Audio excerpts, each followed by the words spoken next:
Afternoon, this is Nicholas from Gandora Gaming, and I bring you all my first place video. Let's go straight into this. I was playing Gold Pride Punk Therion, got first. I beat Cash, I beat Runic, or not Runic, Trap Tricks. I beat a whole bunch of strange decks today. I got first of this, I'm super happy about it. Let's go over it. So, first things first, it's a little unorthodox. I'm going to start with the starters, and I go from there. So we got to play 3 Emergency Teleport. This is a 1-card starter because you just need this, and it gets your entire Punk engine going. It's a really stupid card, and it wins you games really easy. Not to mention it's Ash bait, so you can't go wrong. 3 Foxy Tune, because Foxy Tune is also stupid. So Foxy Tune's the reason why every card going forward is a 1.5 card starter, because basically she has the effect where you discard her. If she resolves, discard another card, special summon a Punk from deck, which is pretty amazing. And then all the level 8 guys have the effect, if you control a Punk monster, tribute it to special summon themselves, which does comes up because it is an 8, so you can make 3 11s with it, which is pretty solid. Next, we play 3 Ogre Dance. Anyone playing 2 of this is wrong. I don't agree with them. There's a lot of lists that play cutting this to 2 to 1, or just not playing it. I just disagree. This card literally just says discard, add any Punk from your deck to hand. It's amazing. The only reason why I would say don't play it is like Droll, which sucks, but this deck already loses the Droll, so deal with it. I got Drolled 7 times today. I've won 5 out of those 7 games, so I'll take it. This card's amazing. Does discard, add any Punk. Also, again, it's a free special summon by tributing a Punk. And then it's just a level 8 that's dark, that's big. 3 is Xiamen. Xiamen is amazing. It's also just probably one of my favorite Punk monsters. Pay 600, and you get to add any Punk monster from your deck to hand, which is amazing because you can add Foxy Tune, which you then discard special summon 1 from deck, which is full combo. Ogre Dance, again, detach, discard to add any monster. This is your main guys. You want to see at least one of these in your hand, and you're off to the races. Now for the one-of, so like you don't want to see them, but you are going to see them. We're playing 1 Deer Note. Deer Note is amazing. I've seen some people play it at 2. I disagree. I feel like it's too much of a brick. The idea of Deer Note is that when she's sent to grave, you can basically reborn a Gold Pride, not Gold Pride, a Punk from your graveyard, which is amazing as long as it's not her. So she gets out a free level 8 or number 3, which is pretty solid. Also, she has an effect in hand where you reveal her another Punk. Discard a Punk that you want to not summon, and then summon the one you do. So let's say it's like this. You reveal both. You discard that to summon that, or you discard her to summon that. That's basically how it works. A really, really solid card. Must have one of the deck. You can't play without it. Never must have one of. We are playing Wagon. Wagon searches your field spell. You pay 600 add. Also, it's great Imperm and Veiler bait, because you'll pay 6 to basically add your field spell. Your opponent will go, okay, cool, Veiler. I'll be like, okay, cool, quick effect, draw 1. Because when you target a Punk while this guy's on field with card effects, you get to draw a card, which is actually kind of cool. It helps you play through stuff. So it's a must-have one-of. This is the field spell that it searches. It's the only search target. This allows you to basically, when on activation, it doesn't search anything. But every time you activate a Psychic to pay life points, you get to draw a card, which is amazing because that includes Psychic and Punisher and like other monsters like that. So you get to draw a card up to twice per turn, and you can banish a Punk from grave, special summon a different Punk from your hand, which is absolutely amazing. So this is a free extender and draw 2 must-have card. We're also still playing Madam Spider. Madam Spider just gets you a trap that's interaction, and it's pretty solid. So she just gets you a free trap card. We're playing the Imperm because why not? It's Imperm. Why wouldn't you play it? There's arguments like in Sprite format to play the one that like pops a monster, but I just don't like that because this is always live, while the other one isn't always live. So that's my idea there. Also, you gain life points, so technically it can help you in time, but you're always going to lose the time, to be honest. You're paying so much life, it's ridiculous. So time rules and Droll and Lockbird, your biggest weaknesses. Our final Punk that we're playing is Shirakusai. This guy is the beast. He's the bomb. He is amazing. He pays 600. They either quick fuse or quick synchro. He's only a quick effect on your opponent's turn, but during your turn, you just pay 600 to fusion summon. So he helps you get your fish, and fish summons 2 from deck. So this is absolutely crucial. That is definitely my punk lineup. That's what I would say there. Now let's talk about the 1-0s, more 1-0s. Playing the 1 Ghost Ogre because it's good this format, and it's searchable. You go against Pearly, you can just like Ghost Ogre their life away, and they kind of just lose.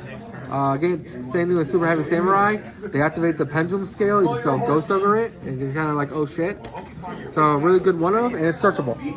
We're also playing Wheeler and Tracer. These are amazing. So if you control level 3, special summon them. They're psychic, so you can summon them off emergency teleports. One's a tuner, one's a non-tuner, which helps because this one, when it's used as synchro material, gets to pop a card lower attack than a synchro monster. So let's say you make this with a Psychic End. Psychic End's 3,500 attack on base. So this pops anything that's 3,500 or lower for free, which is pretty amazing. Also, it's a chain block. This one, when you make it with a synchro material, the monster gains 700 attack, I believe. Thank you, 600 attack. So when I used to play Barky on a deck, you can make Barky on really easy, who's an infinite trap negate, and basically he's a 3,100 monster. So that's pretty solid. So these are really good extenders. Now let's talk about the Gold Pride cards. These guys are absolutely amazing. These are basically just Punks 2.0. They're stupid. They're absolutely stupid. So Leon, if your life points are lower, which the Punks pay life points to do things, you special summon him, and then if you have a Gold Pride engraved, you reborn it. And then he has the effect during your opponent's turn, he can quick synchro summon. So it's kind of like Crystons, where you play on your opponent's turn, and you quick synchro and you quick fuse into things. It's a very fun mechanic. And if you like Crystons as a mechanic of like making monsters on your opponent's turn and like making interruptions, this deck is just the modern equivalent of that. So if you want to play on your opponent's turn and make a synchro, make a fusion, this is the deck to do it. These are basically IP masqueraded for synchros. And there's a new fusion, right? That yeah, we'll get to Rollerball in a second. This guy's stupid. We're also playing 3 Carry. Carry is also amazing. Level 3 extender. The reason why I love these over the other ones, like these guys are good, we'll get to them, but I love these guys more just because they're 3s. So this deck is a rank 3 deck overall. We're playing a lot of rank 3s. So these are just free extenders. When your life points are lower, special summon this guy. On normal or special, it adds you a Gold Pride Trap. The Gold Pride Trap is amazing, we'll get into it. But that's all this really card does. Also has an effect when this card is sent to graveyard. Let's say you synchro it off or fusion it off. You can banish it or banish other Gold Prides in your grave. For that, forever, that Gold Pride gains attack equal to the number you banished. So let's say you made a quick synchro. There's like Leon and her. You can banish this, and like a trap card, this Gold Pride, and it will gain 1,500 permanently. So it'll become like a 3,500 all of a sudden, which can definitely come up and win you games. So this card is amazing as a 3-of. Don't play any more than that. This card's stupid. You want these at 3. I've seen some people play a 2 Leon. I disagree. I played 1 Gold Pride Rollerballer. I was playing him at 2 in my original build, but I could never find one. So the Ghost Ogre is basically the other Rollerballer. But I decided, you know what? You only need 1, honestly, because this card's insane. Rollerball is the newest one, the newest pilot. He's a quick effect fusion. So Leon quick synchros. This guy quick fusions. And he quick fusions into this guy, which is stupid. And also he's a 5. So any of the 3s make it an 8, which is pretty insane. So you just quick synchro, or not quick synchro, you just synchro summon into an 8 and keep playing, which is absolutely stupid. So this is a really solid 1-of, if not a 2-of in the deck. Also, Nitro Head. Don't cut this card. A lot of people have been cutting it. Don't do it. Kashtira loses to this card. Like, it doesn't matter if they draw Lockbird to you. If you get to this card, they can't play Yu-Gi-Oh! You summon this guy, you give him a token, and then they can't evenly you, they cannot Lightning Storm you, they can't do anything to you. You gave him a token, and they can't play Yu-Gi-Oh! I beat Kashtira, 2 games in a row because I just kept giving him a token that he could not play around. And you can't link off the token, by the way. So it's either synchro it off, tribute it off, or fusion it off. And good luck fusioning off a Pyro level 8 0 attack. Good luck to you, sir. Synchro is a lot more easier to do because he's an 8, so If you're playing Punk, that's a free 11. But if I see you playing a synchro deck, I'll probably pop it early. But against Cash, I can't beat this card. This card's stupid. MVP of the day. Really, really solid. For the other Gold Pride cards. So that's it for the monsters. It's the only ones we have. Spell cards. This card's stupid. I used to think this was a starter. It's not a starter. Unlike P.U.N.K, because this is basically P.U.N.K for Gold Pride, it just adds you a Gold Pride. And you pay life points equal to its attack. So this card gets you into your plays, but it doesn't start your combos. Like these are starters. These are starters. This is just an extender because all it does is pay life points, add one of your extenders, and then you use your extender plus another card to do your combos. So this by itself is not enough. You need another card to make it a combo. But it is solid as fuck. It is great. So basically, you pay life points equal to the attack of the Gold Pride monster, and then you get to then add it to hand. And then because you added it to hand, you lowered your life points, so these are always online now, which is amazing.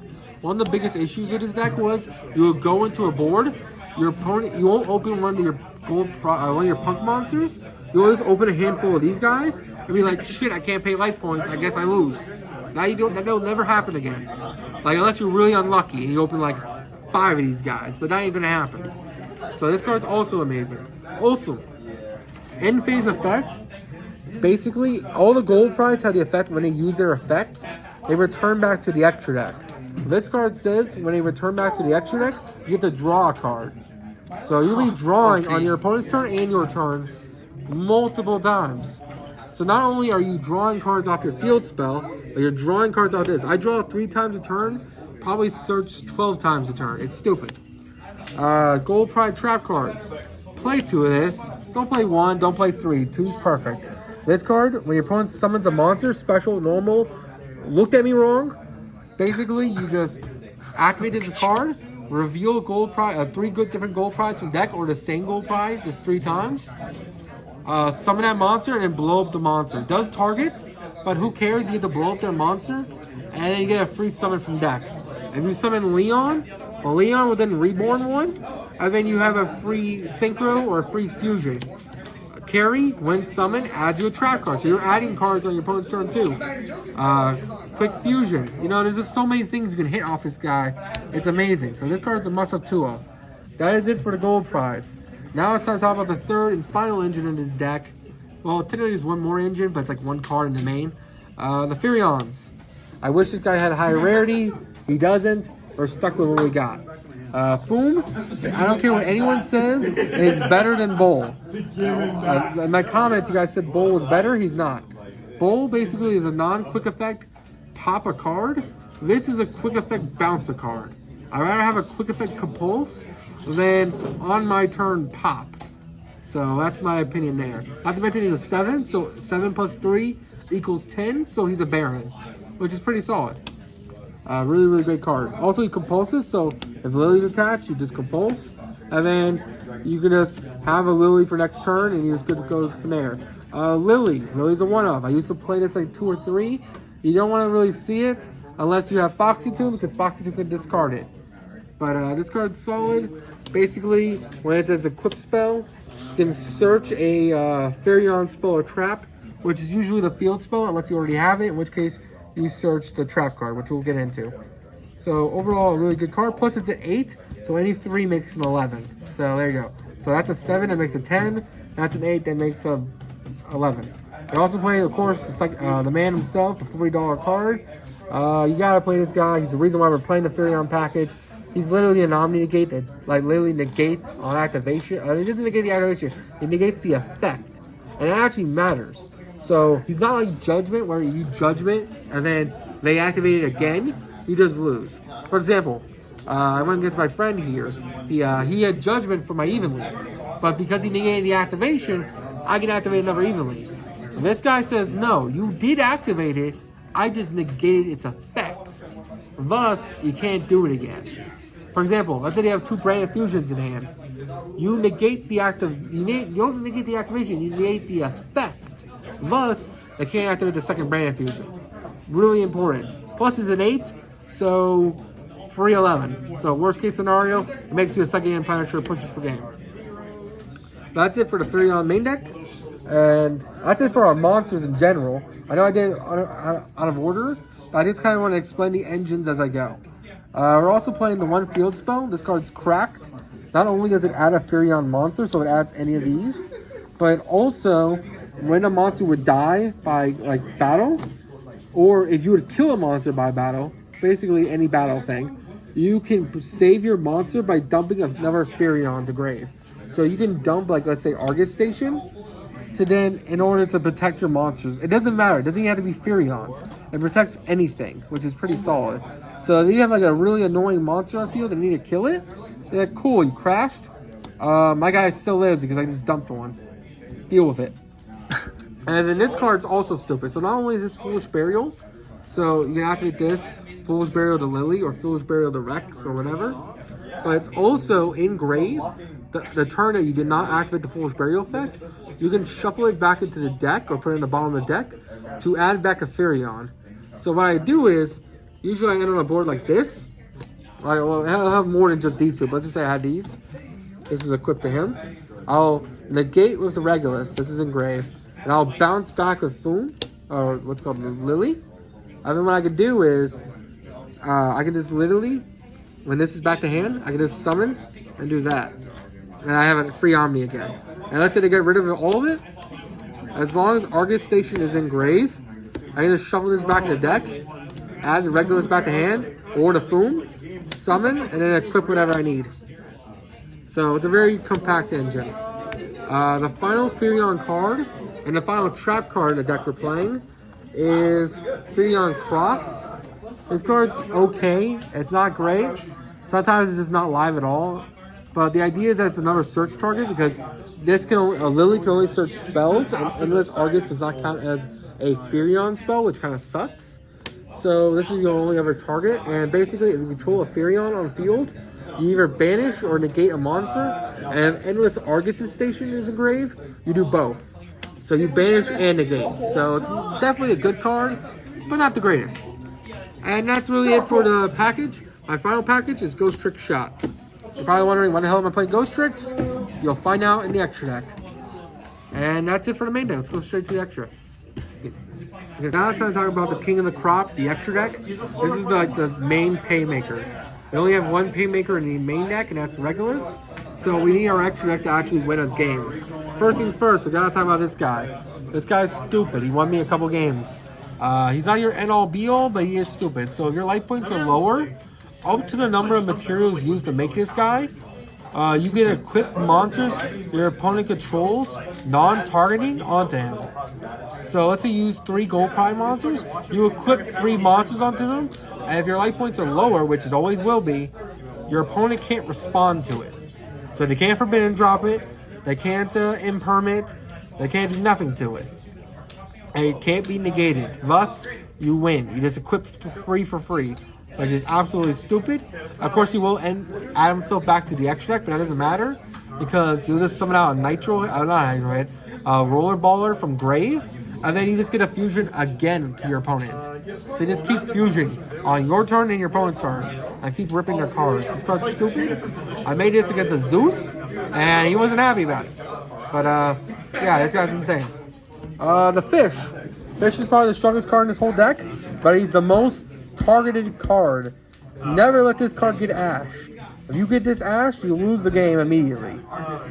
This card basically says Tribute it, special summon 2 punks from death, and that's amazing, as long as they're not level 8s. So you can't summon out Foxy or Overdance, but you can summon out Deer Note, plus any level 3, which is like a free Synchro 8, plus a Reborn of a 3 or an 8. This card is essential for a combo, is a must-have one-of in a deck. And you must protect this thing at all costs. That's why we're playing the Ghost Tricks package. That's why we're playing the Regulus package. That's why we're playing a whole bunch of packages to make sure this damn fish summons. So if you're running Ash, your opponent's running Ash, they want to wait for this card to come out. Yeah, to you use. want to stop the fish. You don't let this fish resolve. Okay. If you let this thing resolve, you're losing the game. I'm Damn. telling you that right now. So stop the fucking fish. Next, the fish becomes a dragon. This guy's stupid. Not only is he good breaking boards, but he's good making it on your opponent's turn. So I can quick synchro in this guy and bounce like 5 cards. Like, no joke. So this card is stupid. Amazing Dragon has the effect. For every Psychic level 3 engrave, he's Compulse. You're playing like 6 or 7 of them. And in your combo, you're going to get 6 and 7 engrave, meaning this guy's a Compulse for 6. And you're going to do it on your opponent's turn or during your turn. Not to mention, if you use Carp as material, he gains double attack. So this is becomes a 3600 that attacks twice and compulses for 6. Also, if he lives after you compulse for 6, he's a free reborn every turn. He reborns a punk monster. This guy's essentially stupid. Make this guy. You go against a trap deck, let him set 5 back row, and then quick synchro during the end phase. Bounce all 5 back to hand and let him squirm. That's literally what this card does. It's stupid. Oh. Yeah, they set 5. Cool. Quick synchro to this guy. Bounce all 5 back to the deck or back to the hand. What are you gonna do? Reset him during the end phase? No. You just lose. This card's stupid. Beats Labyrinth. Beats Trap Trick. Doesn't matter. You win the game. Second Hand Punisher. You're a boss monster. I don't care what anyone says. This card's a punk monster. Everything but name. This card literally says when your life points are lower, it's a towers. And it's unaffected by activated card effects. Now I mentioned, I said activated. I mean, its continuous effects do work on him. So Babushka will still put his ass to defense, but he's still immune to everything. Skill drain. Skill drain. Skill drain. Skill drain hurts this guy. That's why you're bouncing them all. Don't let skill drain resolve. This guy's a towers. Also, he gains attack equal to the difference in your life points. And you'll pay 1,000 life points, banish a monster you control, target a card your opponent controls, and banish it. This guy is stupid. He's your game ender. He's also plan B. Your opponent rolls your ass, your game plan is to make a psychic and pass and say, out my boss monster. And usually they can do it, but they put all their resources into it and you get them game turn 3. This guy is amazing. You just sit on him, especially against Runic, who don't have a battle phase. Imagine that. They don't have a battle phase. One of the biggest ways to get rid of this guy is by making something bigger or crashing someone into him. If you get this guy too big, because every battle phase is gaining attack, he gets too big, you can't crash anymore. So he's unkillable. And if he ever hits you, you die. So he's your game ender. He's win condition found. Stupid. Play this guy. Baron. Why wouldn't you play him? I used to play a level 7 package. I don't do it anymore. The only way you can make this guy is either if you steal a level 7 from your opponent, which I don't know how you're doing that, but let's see you did. And also the level 7 Foom plus a 3 makes a Baron. He's an Omni-Gate. Why wouldn't you play him? Other cards. This card's stupid. His king is better for this deck than Chaos Ruler was. And Chaos Ruler was stupid. This card basically says, hey, on summon, search, pay 600, search any punk card, search any level 3 psychic, and guess what? It searches Ghost Ogre. So you go against Pearly, or you go against Super Heavy Samurais, or whatever, you just search a Ghost Ogre and ruin their whole day. This card's awesome. Also, it's cool. It looks cool. That's all about it. Also, if your opponent activates an effect in response to a punk monster, while this is engraved, it special summons itself and then triggers again. So you can activate its effect to reborn itself during your opponent's turn, and then it will get an effect to search. Really stupid. Don't sleep on this card. Mantis. Best comment that came out of Hypernova. This card literally says, dump a Lily to grave. I'm a free Synchro 8. I'm going to show you the combo with Sargus. This card gets your whole Therion package live. Without this card, we will not be playing the Therions. Another card that we're going to be playing without the Therions is Sargus, but we'll get into him. The final Synchro is Leon. Leon is a stupid fucking card. Not only does he quick effect pop if your life points are lower, but also, whenever he destroys, he gains attack. So you pop up 3,000, he's gaining 3,000. And that's really about it. He's a free guy. Like Rollerball, they all return back to the extra deck, but who cares? Because you're killing your opponent. This is a free interruption that you can quick synchro into. Must have. Now it's time for the XYZs. We're playing a lot of them, so let's get into this. Sargus adds any Therion, Plus, when an XYZ activates an effect during either player's turn, doesn't matter if your opponent activates one, on resolution, you either destroy a card or you bounce a card. Stupid card. Also, it searches once per turn. A Therion does not detach materials. Stupid. Of course, we're playing the Utopic Draco package because this card baits out Nibiru. Opponent has Nib. I gotta nib me before I make this guy. Any 2 level 3s makes him. You know how any level 3s makes him? Because they're playing the Ghost Trick package. Any 2 level 3s makes Alucard, which then ranks up to him. Detach the Alucard. Search the spell to reborn the Alucard. Make another one. And then you go bam. And then bam. Free guy. He's a monster negate steal. Can't be destroyed by battle or card effects. Stupid. Stupid guy. He does take 5 slots, which sucks, but who cares? Because you're winning the game. And finally, the new XYZ. This guy's stupid. Basically, it is your Dante in the deck. You summon this guy, detach a material, Foolish Burial, a Gold Pride, and then search the spell card, which is Tenki, which is stupid. So the idea is that you summon this guy, you dump like the Roller Baller, add the continuous spell, activate the continuous spell, add Gold Pride Leon, because your life points are lower, special summon, Leon reborns the level 5 guy, and then bam, you have a quick synchro and a quick fusion. Really stupid. Must have one on the deck. That is it for the extra deck. I'll be quick about the side because honestly I've been doing this video a little too long.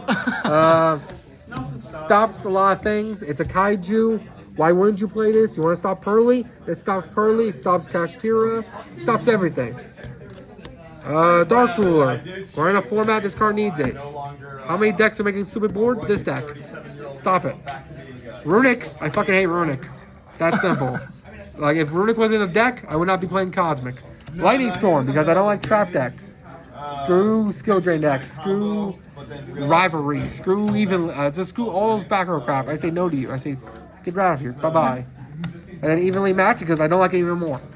There you go. That's it. Bye-bye. Peace.